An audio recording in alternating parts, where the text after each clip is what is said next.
Hare Krishna everyone, so welcome back to Shravanam Diaries podcast. I'm your host Sulalita Devidasi and we are reading Teachings of Queen Kunti by His Divine Grace Srila A.C. Bhaktivedanta Swami Prabhupada. We are on chapter number 10, The Property of the Impoverished. Namo kinchana vittaya nivritta guna vrittaye Atmaramaya Shantaya Kaivalya Pataye Namaha. My obeisances are unto you, who are the property of the materially impoverished. You have nothing to do with the actions and reactions of the material modes of nature. You are self-satisfied, and therefore you are the most gentle and are the master of the monists. Srimad Bhagavatam 1.8.27. Purport. A living being is finished as soon as there is nothing to possess.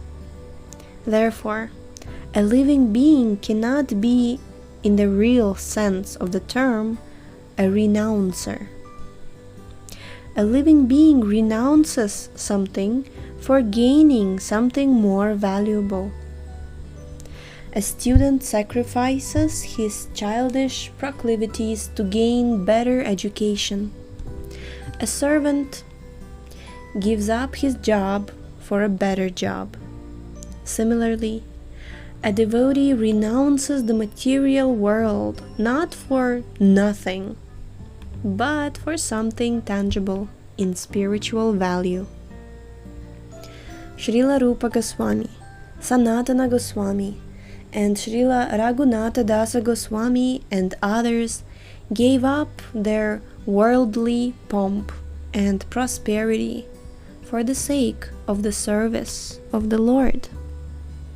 They were big men in the worldly sense.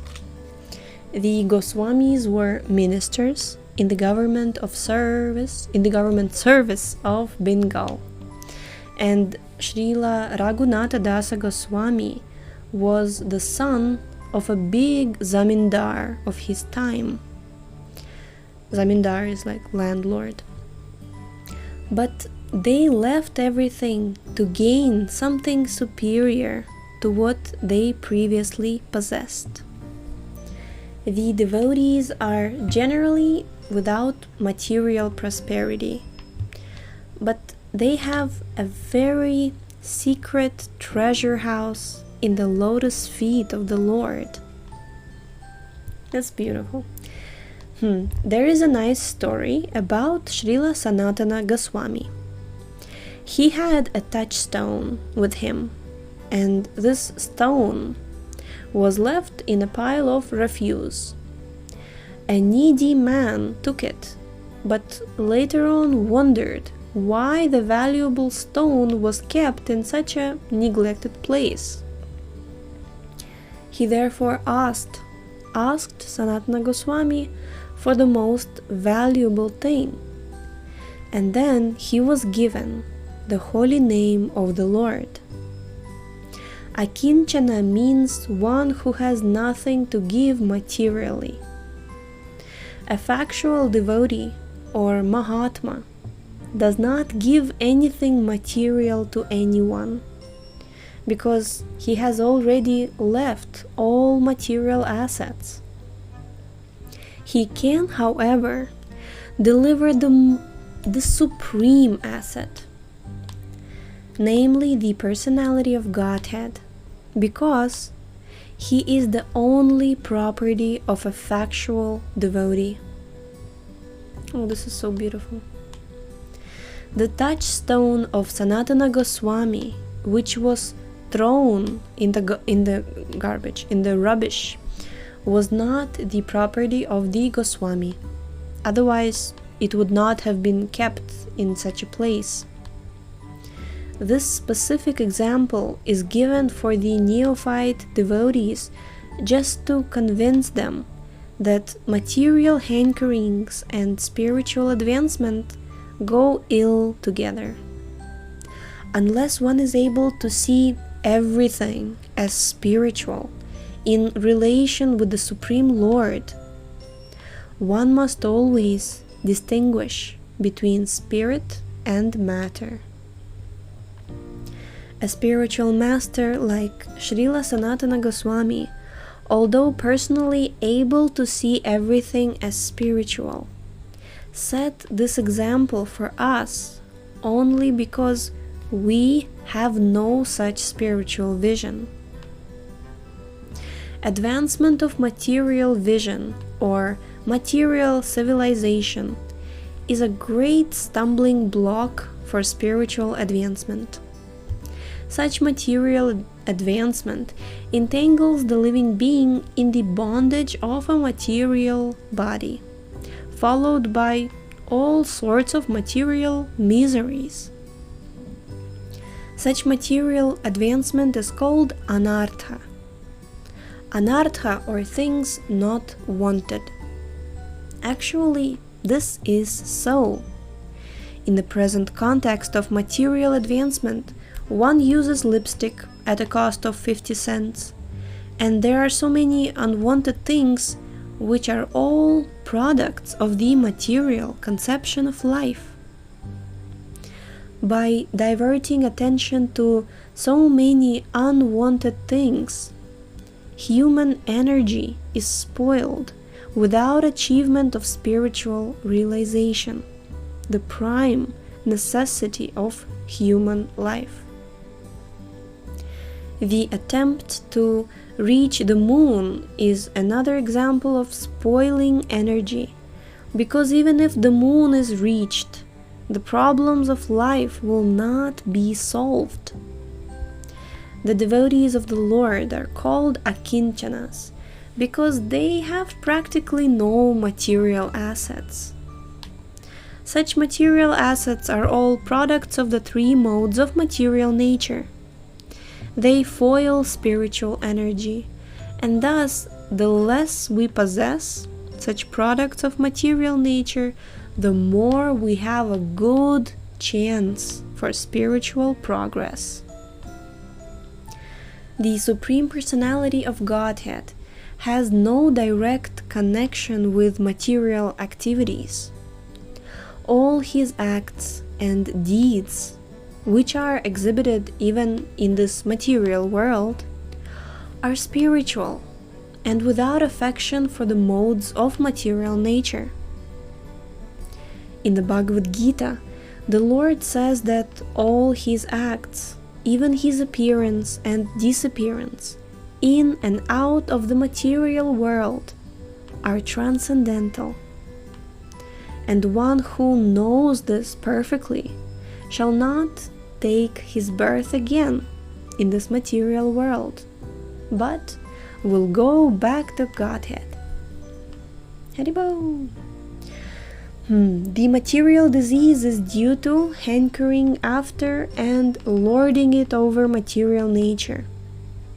This hankering is due to an interaction of the three modes of nature, and neither the Lord nor the devotees have attachment for such false enjoyment.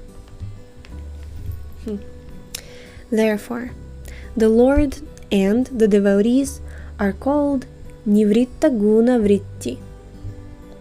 The perfect Nivritta Guna Vritti is the Supreme Lord, because he never becomes attracted by the modes of material nature, whereas the living beings have such a tendency.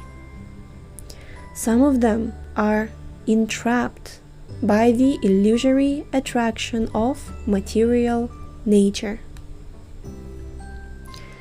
Because the Lord is the property of the devotees, and the devotees are the property of the Lord reciprocally, the devotees are certainly transcendental to the modes of material nature. That is a natural conclusion. Such unalloyed devotees are distinct from the mixed devotees who approach the Lord for mitigation of miseries and poverty, or because of inquisitiveness and speculation. The unalloyed devotees and the Lord are transcendently attached to one another. For others, the Lord has nothing to reciprocate, and therefore he is called Atmarama, self-satisfied. Self-satisfied as he is the master of all monists, who seek to merge into the existence of the Lord. Such monists merge within the personal effulgence of the Lord, called the Brahmajyoti. But the devotees enter into the transcendental pastimes of the Lord, which are never to be misunderstood as material. To be materially impoverished is the first qualification of a devotee. One who does not possess anything in this material world, but simply possesses Krishna, is called Akinchana. The word Akinchana means one who has lost all material possessions. As long as we have even the slightest tinge of an idea of becoming happy materially in some way or another, we shall have to accept a material body. Nature is so kind that according to the way we want to enjoy this material world, she will give us a suitable body under the direction of the Lord. Because the Lord is situated in everyone's heart, he knows everything. Therefore, knowing that we still want something material, he will give us another material body. Yes, take it. Krishna wants us to have full experience through which to understand that by material gain we shall never be happy. This is Krishna's desire.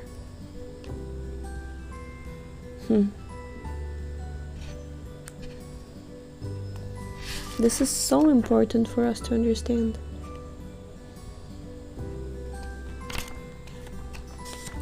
Because we are part and parcel of Krishna, who has full freedom, we too have full freedom, although the quantity of that freedom is quite minute. Although the quantity of salt in a drop of sea water is not comparable to the quantity of salt in the ocean, the chemical composition of both the drop and the ocean is the same. Similarly, whatever we have in a minute quantity is present in its fullness in Krishna. Janmadyasya yataha. For example, we have a propensity to steal, to take things that belong to others. Why? Because Krishna has the same propensity. Unless the propensity to steal is present in the absolute truth, how can it be present in us? Krishna is known as the butter thief. But Krishna's stealing and our stealing are different. Because we are materially contaminated, our stealing is abominable. Whereas on the spiritual absolute platform, the same stealing is so nice that it is enjoyable. Mother Yashoda, therefore, enjoys Krishna's activities of stealing. This is the difference between material and spiritual. Any activities that are spiritual are all good, and any activities that are material are all bad. This is the difference between spiritual and material. The so-called morality and goodness of this material world is all bad. But in the spiritual world, even so-called immorality is good. This we must understand. For example, to dance with the wives of others at the dead of night is immoral, at least according to the Vedic civilization. Even today, in India, a young woman will never be allowed to go to a young man at the dead of night to dance with him. But we shall find in Srimad Bhagavatam that as soon as all the gopis, the young cowherd girls of Vrindavan, heard Krishna's flute, they immediately came to dance with him. Now, according to material conceptions, this is immoral. But from the spiritual point of view, this is in accord with the greatest morality. Chaitanya Mahaprabhu therefore said, Ramya kachid upasana vrajavadu vargena ya kalpita. Oh, there is no better mode of worship than that which was conceived by the Vrajavadus, the damsels of Vrindavan. Unquote. After Chaitanya Mahaprabhu accepted the renounced order of life, he very strictly avoided association with women. Even in his family life, he never played any jokes with women. He was very humorous, but only with men, not with women. Once he spoke some joking words with his wife, Vishnupriya. When Shachimata, Lord Chaitanya's mother, was searching for something, he jokingly said, "Maybe your daughter-in-law has taken it." But in his whole life, these are the only joking words we find in relation to women. He was very strict. So only his wife or his mother. After he accepted sannyasa, the renounced order, no woman could even come near him to offer obeisances. Rather, they would offer obeisances from a distant place. Nonetheless, Chaitanya Mahaprabhu said, Ramya kachid upasana vrajavadu vargina yakalpita. Quote, there is no conception of worship better than that which was conceived by the damsels of Vrindavan. Unquote. What was their conception? They wanted to love Krishna at any risk. And this is never immoral. That which is in relationship to Krishna can never be immoral. To give another example, Lord Krishna in his incarnation as Nrisimhadeva killed Hiranyakashipu, the father of Prahlad Maharaj, while Prahlad Maharaj stood nearby without protesting. Now, is this moral? Who would like to see his own father being killed? Who would just stand there and not protest? No one would approve of such behavior and say that it is moral. Nonetheless, this actually happened. Not only that, but Prahlad Maharaj even made a garland to place upon the neck of the killer. "My dear Lord Killer," he said, "please take this garland.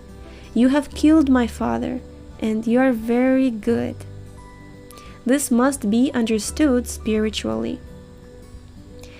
If one's father is being attacked and one cannot protect him, one must protect and cry for help.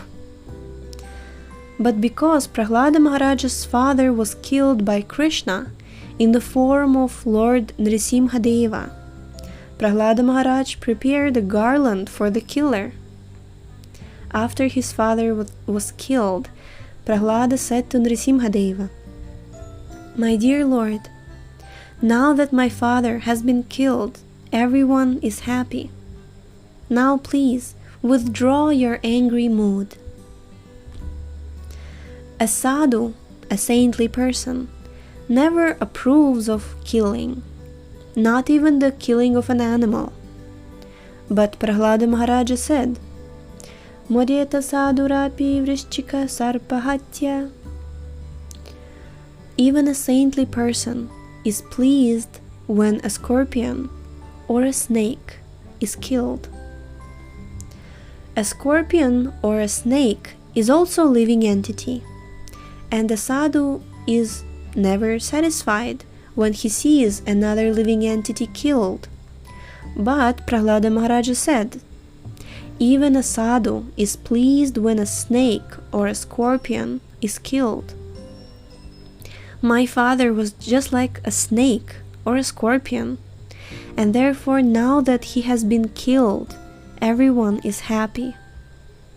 Hiranyakashipu was a very dangerous demon who gave trouble to devotees. And when such a demon is killed, even saintly persons are satisfied, although ordinarily they never want anyone killed. Therefore, although it may appear that Lord Krishna or Prahlada Maharaja acted immorally, in fact, they acted in accord with the highest morality. Jai Haribol. We're going to stop here for today, and about Prahlada Maharaja's story we shall read it later on when we get to Srimad Bhagavatam. In 7th canto there will be many chapters describing this whole pastime, and few chapters will be dedicated to how Hiranyakashipu, the father of Prahlad Maharaj, terrorized the whole universe.